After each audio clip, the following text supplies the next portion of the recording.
Hi, welcome to the Fatherly Edition, a podcast by Tommaso Maggio alongside with a cavalcade of Daddy. Join us!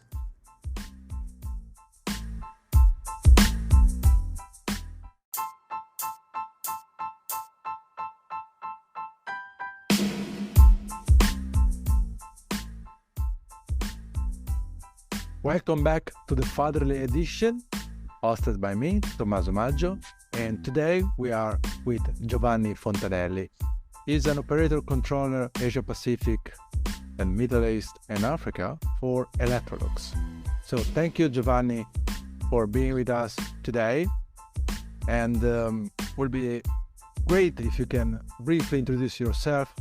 Who is Giovanni now, and how was Giovanni a few years ago before having kids and now are grown up? Yeah, thank you, Tommaso. Thanks for the invitation. It's a pleasure to share experience. I think it's a great thing. So as an introduction, I start from today. So I'm 59. I have two daughters. One is with us here living in Bangkok, where I work and where I live now since 3 years. And the older one is already 22, so she's studying and living in Europe. Actually, she is now in Amsterdam doing her university. So what I'm today, you introduced me as a professional point of view. So I work in this multinational company and I'm a financial controller. Quite interesting job, at least I like it. And outside of, yeah, that's good. Because I spend majority of the time, of course, working time, quite busy with the work. But of course, I try to keep my life outside of work. I try to preserve, let's say, my lifetime outside of work, and I try to dedicate to the family. We like a lot traveling. That's the thing that we try to organize. If it's let's say a small travel just for a weekend or for going outside Bangkok for a few hours, or if it's for a few days. Now we try to explore the region here, so going like to Cambodia or Vietnam or these places. Unfortunately, during COVID it was not possible, so we concentrate on Vietnam, on Thailand. While now that it's possible to travel, we try to take advantage of this region, and it's everything is new for us, and we try to do it the three of us. So also with Georgia, our daughter, she is 15, and let's say in the last few years she enjoy and she is willing to come with us. She's curious, and I mean traveling together it's really a joy that we are having. So before, the question is, how was life before having children? In my case, the daughters.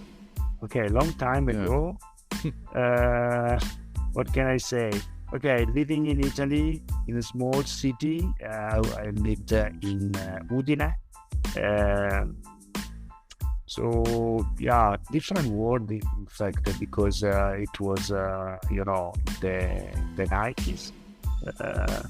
So different context in terms of social technology, let's say. So yes. Yeah, for me it was the beginning of the career. If I can remember how was my life, let's say from in the 90s, it was very much focused on working. So that's maybe the difference. So that was mainly the main focus before. After, and I would say today, work is important, but I try to keep my balance with life and work. I think that's the main thing. And when I say balance, of course, family has a big importance in this equation. Thank you for raising up this element, because when talking, especially with the new fathers, so everybody struggles to find the time for themselves and to balance work and family. So, but it seems that to be honest, it was a transition. I cannot say that right at the moment I had the first daughter, I changed and tried to focus on a different balance. So I've had to learn how to do it, and probably it was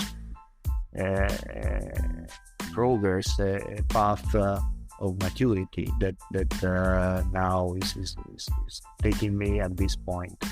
Yeah, I assume now it seems easy, no? But because it takes a long time from what you say. Yeah, a long time, condition, maybe when you are your career in a company, yeah, probably you need to invest more time. That's pretty natural.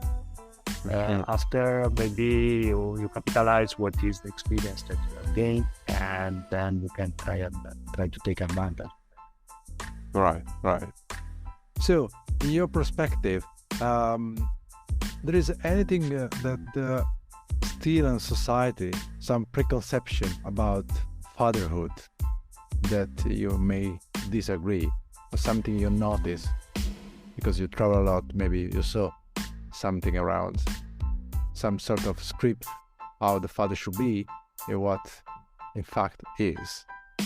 There's something that somehow is annoying you, or something to say, oh, still people still with the same idea since the 90s to nowadays? And I don't think so. I mean, I don't see stereotypes in the father, let's say, profile or picture, let's say. There are different models, of course, which depends on culture, but also on age.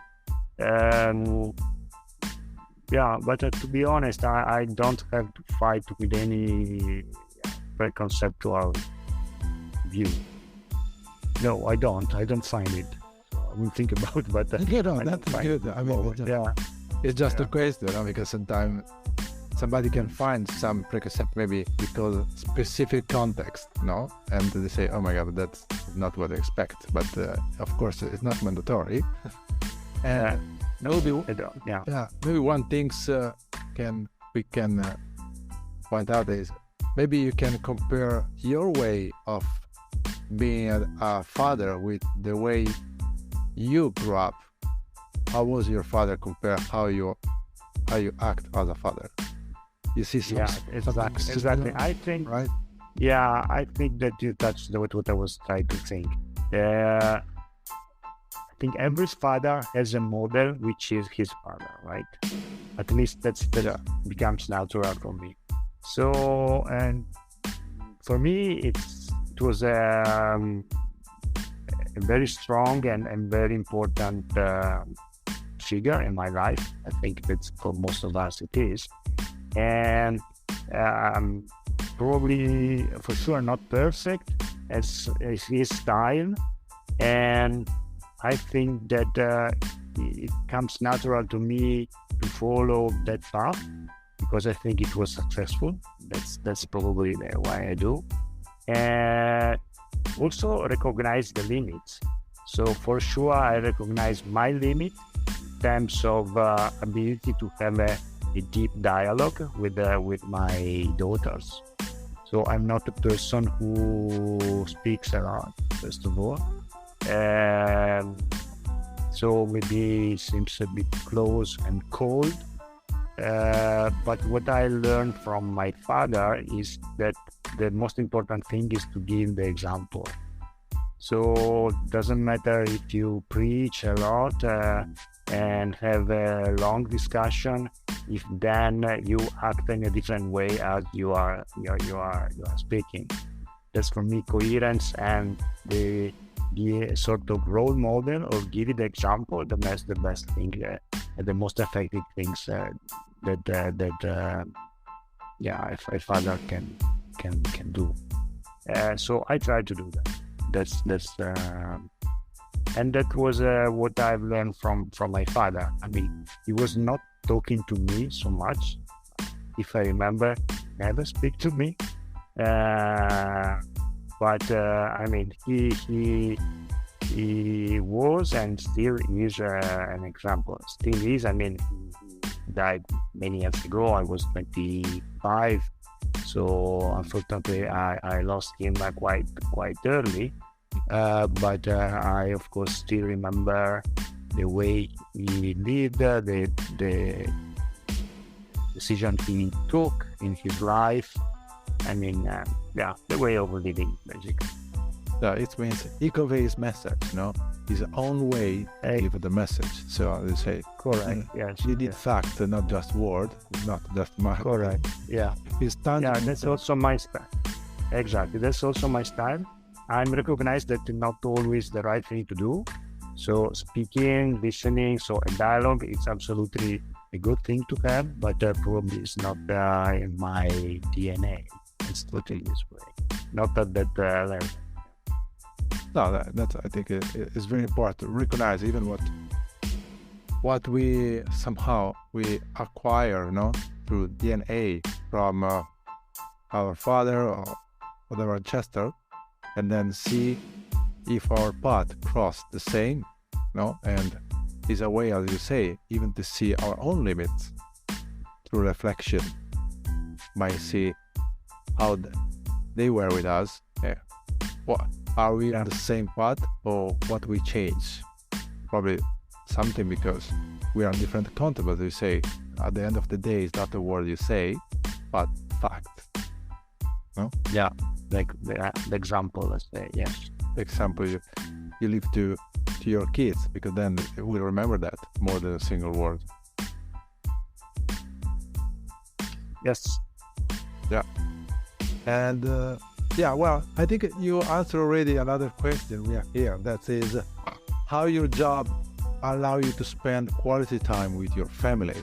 So you say that nowadays you are able to travel with your family, probably because even your career allow you to do so. So was always the case, or years ago was a bit more complicated in terms of time schedule? And years ago I was traveling more.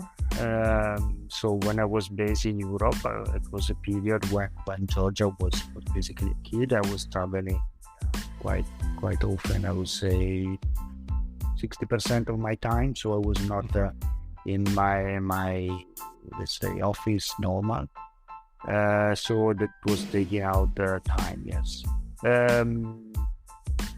So now, I'm traveling less too, but it's important to find time. I think it's not the total amount of time that you spend with your kids. It's more quality time, and also I think we need to be selective, and I try to explain what I mean. I don't think it's easy. At least I'm not succeeding to keep the attention of the kids for a long time. I don't know if the other can, but so could be 10 minutes on Sunday morning during the breakfast, or while you are having a trip, but it's few minutes Right. where you can spend and have really their attention. That's my experience. So in absolute amount, maybe we can judge and say, okay, at the end of the story, how much time do I spend with my daughter? Well, in a week or in a day, it's really few minutes. But I think the important thing is to have it when you have really the attention. I get the attention and I pay attention to her, which is super important, because they of course feel if you are really interested in what they do, what they think, what they dream of. So but as I was saying before, I'm not a very talkative person, so I'm not speaking about long time spent together. I would love to do more, but that's how it goes. Well, I think, as you say, it's important to know who you are, no, and somehow you limit your persona, and at the same time, what is relevant at the end is that your daughter understands that you're there to listen, and then I think what makes the difference at the end of the day. Yeah, and she observed. That's what I think, and I would like to think that she does. So look at me, my choice, my way of living. So to try to get what with a very important word we name as values, right? So that's what we hope to transmit to our kids. Yes, thank you for point out those very, important things that we never discuss enough in terms of public. And if there is one thing that you would like to share with others in terms of what you learn from these years as father, in terms of persona. Sorry, say it again. What I learned from your kids. From my kid. Yeah. It's hard to say just in a couple of minutes, probably. But if something more relevant to the others. Yeah, what I learn and I'm impressed of, it's the openness that Georgia has. So the ability to look at the world. So the world that she is in. So could be her school now or the people she meets here in Bangkok, but it was also the same in previous experience. So we are coming from Europe, and so her eyes are open, and she teach me something in these terms. It's fresh eyes. Let's put in this way, which probably I don't have anymore. But I try to look at the reality sometimes through her eyes and listening what are her comments, her hopes, or also what she doesn't like, because she's also pretty critic, and she complain about things. So it's always interesting for me to hear her comments.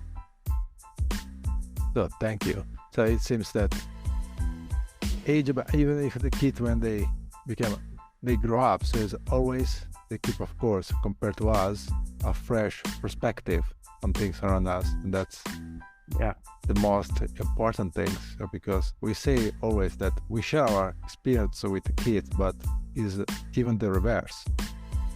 No, so true. Maybe true. Maybe we don't do so often, but then also the enthusiasm.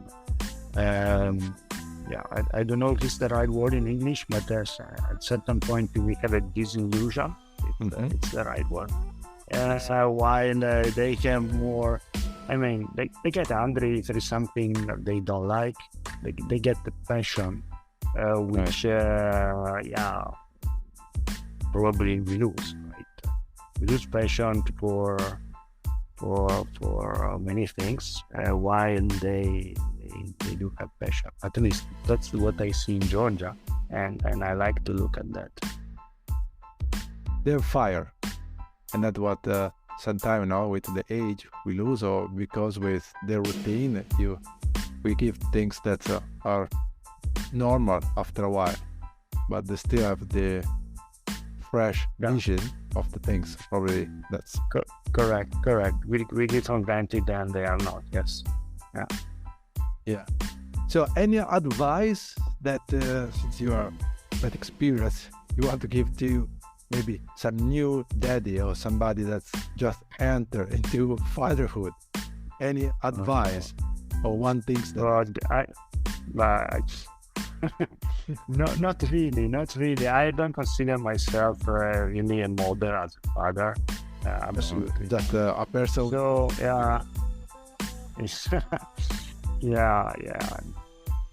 What can I say? There is no book what to I read. said before. There's no book to read. So try to listen, try to understand what they want, what are their aspirations. That's, I think, the best thing that we can do. And that's my way of doing. I'm not trying to teach so much. I don't do a teacher. I try to give the example. I mean, you cannot teach to be kind or fair with people, right?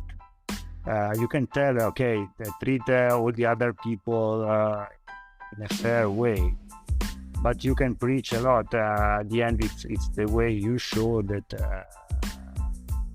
how you behave that gives this that transmit this value.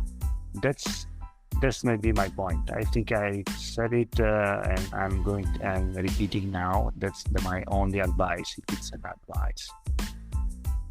Perfect. So thank you very much. I think, you have to be. I mean, we talk about you and your own experience, of course. So we don't try to simulate or bring somebody from the book and just copy and paste. The idea is just everyone bring his own experience. Each of us is own way, and that's the way just to listen. Even what the idea of this podcast itself is just to listen what other father are doing, just to have a different point of view. Yeah, but what you are doing, Tommaso, it's good. I mean, just to have it's very good to confront ourselves, right? To have a dialogue and different opinion. As I said, to be honest, I'm not sure that I'm that good father. I don't know to which extent I'm a good father, but maybe just to listen to the others and try to have a confrontation could help. Well, thank you, Giovanni. I think you are fantastic for what I know and what I see. And thank you again for being with us this evening. And yes, we will catch up. Thank you. Thank you. Yes. Good night. Bye. Bye. Ciao.